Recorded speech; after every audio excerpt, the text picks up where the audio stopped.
Friends, today I am discuss BSc third year paper first inorganic chemistry.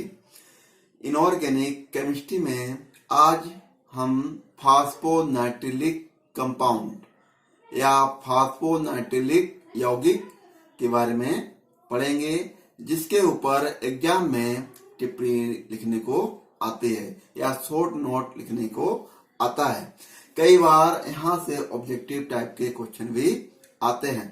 तो यहाँ पर फास्फोनाइट्रिलिक compound जो होते हैं उनके बारे में हम पढ़ेंगे कि जो फास्फोनाइट्रिलिक कंपाउंड हैं उनमें फास्फोरस और नाइट्रोजन के यहाँ पर बहुत सारे कंपाउंड एक साथ जुड़े रहते हैं।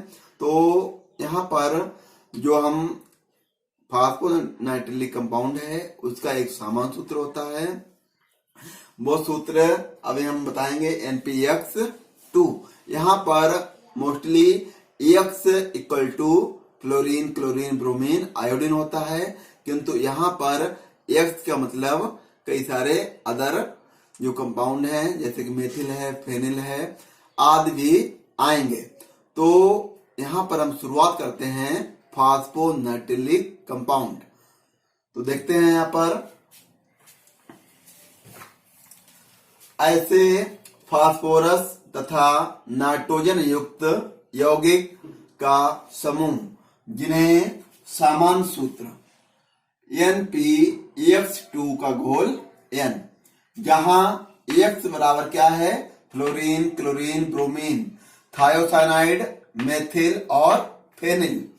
मोस्टली हम लिखते हैं कि X इक्वल टू फ्लोरीन, जो हमारे हाइड्रोजन ग्रुप होते हैं वही होता है, किंतु नाइट्रो वो फास्फोनाइट्रिलिक कंपाउंड के केस में X इक्वल टू यहाँ पर फ्लोरीन, क्लोरीन, ब्रोमीन के अतिरिक्त थायोसाइनाइड, मेथिल और फेनिल भी आते हैं।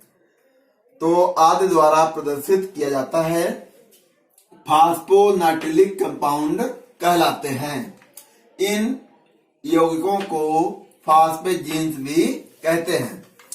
तो जैसा कि ये क्या है, फास्फेजीन्स, और फास्फेजीन्स कहने वाला ये है कि जो फास्फोनाइट्रिलिक कंपाउंड हैं उन्हें हम फास्फेजीन्स भी कहते हैं।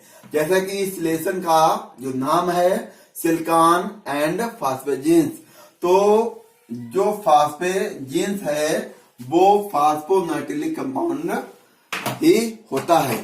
तो आगे देखते हैं यहाँ पर ये सभी कंपाउंड बहुलक होते हैं। कहने वाला ये है कि फास्फोनाइट्रिलिक कंपाउंड या फास्फेजीन्स ये सभी कैसे होते हैं, पॉलीमर होते हैं। कहने वाला ये है कि इनमें मोनोमर के कई सारी इकाइयां जुड़ी होती हैं, तो ये बहुलक के रूप में काम करते हैं। आगे देखते हैं, और एरोमेटिक यौगिकों से समानता प्रदर्शित करते हैं। कहने वाला ये हुआ कि ये सारे जितने भी कंपाउंड हैं फास्फोनाइट्रिलिक कंपाउंड या फास्फेजीन्स, तो वो एक बहुलक होते हैं और ये एरोमेटिक की तरह कार्य करते हैं। एरोमेटिक कहने वाला ये है कि जिनमें एक रिंग बन जाए।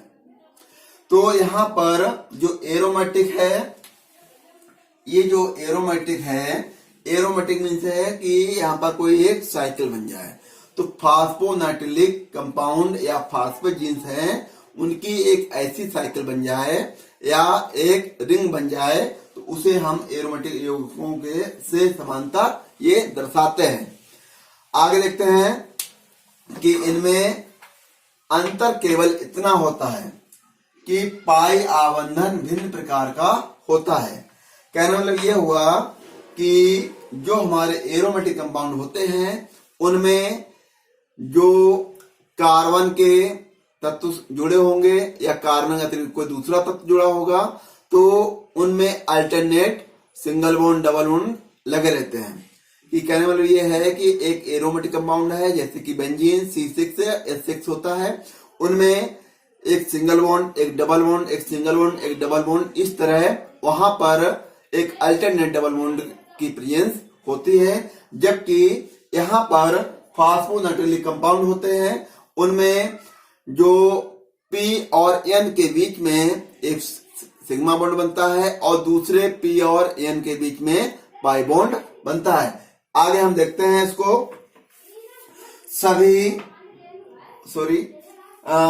एरोमेटिक कंपाउंड होते हैं, अंतर केवल इसमें क्या होता है कि पाई आबंधन भिन्न प्रकार का होता है। फॉस्फेजीन्स में सबसे अधिक महत्वपूर्ण फॉस्फोनाइट्रिलिक हैलाइड होते हैं।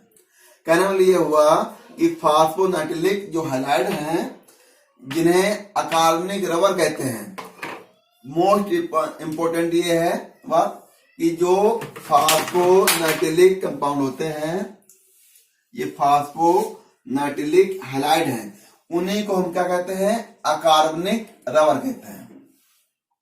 उन्हें क्या कहते हैं हम? अकार्बनिक रबर कहते हैं। तो यहां पर इससे जो क्वेश्चन बनेंगे, तो फॉस्फोनाइट्रिलिक यौगिक उन्हीं को फॉस्फेजीन्स कहते हैं, जबकि यहाँ पर फॉस्फोनाइट्रिलिक हैलाइड को ही हम क्या कहते हैं? अकार्बनिक रबर कहते हैं या इनऑर्गेनिक रबर कहते हैं।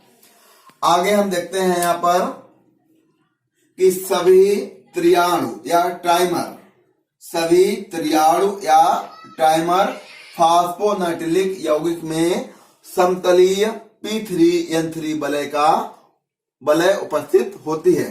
कहने वाला ये हुआ P3N3, क्योंकि P3 और N3 एक रिंग बनाते हैं।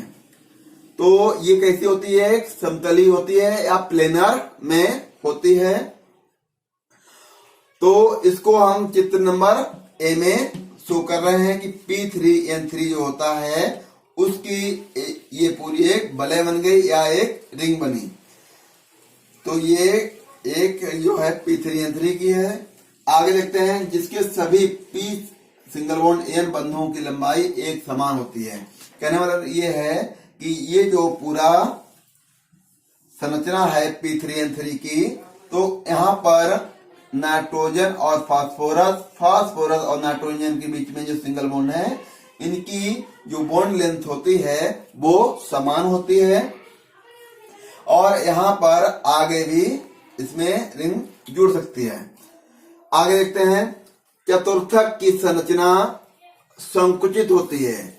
यहाँ पर कहें टेट्रा फॉस्फोनाइट्रिलिक कंपाउंड जो होगा, उसमें जो है जो फास्फोरस होती है, उसकी जो संरचना होती है वो कैसी होती है? संकुचित होती है या पैक्ड होती है?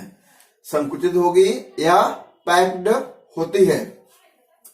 ये फिगर नंबर 2 है, जो कि कैसा है? चतुर्थक या टेट्रा फॉस्फोनाइट्रिलिक कंपाउंड। आगे देखते हैं, फॉस्फोनाइट्रिलिक यौगिक फास्फोरस तथा नाइट्रोजन के ऐसे यौगिक हैं जिनमें P single bond N sigma तथा P सिंगल बॉन्ड N पाई बंध उपस्थित होते हैं। जैसा कि हमने देखा कि यहाँ पर P सिंगल बॉन्ड N, कहने वाला ये है P से यहाँ पर जो सिंगल बॉन्ड है वो सिग्मा बॉन्ड को शो कर रहा है, और ऊपर और नीचे अगर इसमें बॉन्ड जुड़े होंगे ट्रिपल बॉन्ड, तो ऊपर वाला पाई और नीचे वाला पाई होता है। तो यहाँ पर ये जो फिगर है वो P single bond N sigma and pi bond को रिप्रेजेंट कर रहा है कि P सिंगल बॉन्ड N के बीच में सिग्मा बॉन्ड होता है, जबकि P से ऊपर नीचे जो बॉन्ड जुड़े होंगे वो पाई बॉन्ड को रिप्रेजेंट करेंगे। तो इस तरह क्या है, फॉस्फोनाइट्रिलिक कंपाउंड जो होते हैं वो क्या मतलब कि यहाँ पर मेन चीज है कि X इक्वल टू ये जो है फ्लोरीन, क्लोरीन, ब्रोमीन तो हम जानते ही हैं, मगर इस केस में थायोसाइनाइड, मेथिल और फेनिल भी होते हैं।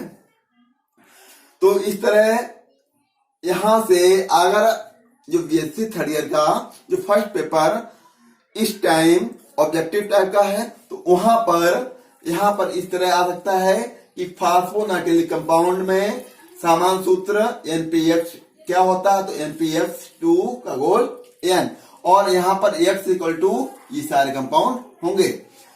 सेकंड है यहाँ पर एक बनेगा कि फॉस्फोनाइट्रिलिक कंपाउंड को दूसरे किस नाम से जानते हैं, तो हम कहेंगे फास्फेजीन्स के नाम से जानते हैं। अगला अगर कंपाउंड बनेगा, वो क्वेश्चन बनेगा, फास्फोनाइट्रिलिक हैलाइड का दूसरा नाम क्या है? तो क्या है? इनऑर्गेनिक रबर या अकार्बनिक रबर होता है। तो इस तरह इनकी हमने संरचना देखी। ये प्लेनर है और ये पैक्ड संरचना होती है P3N3 की, जबकि ये प्लेनर है और ये कैसी है? पैक्ड होती है, संकुचित होती है। Thank you for watching.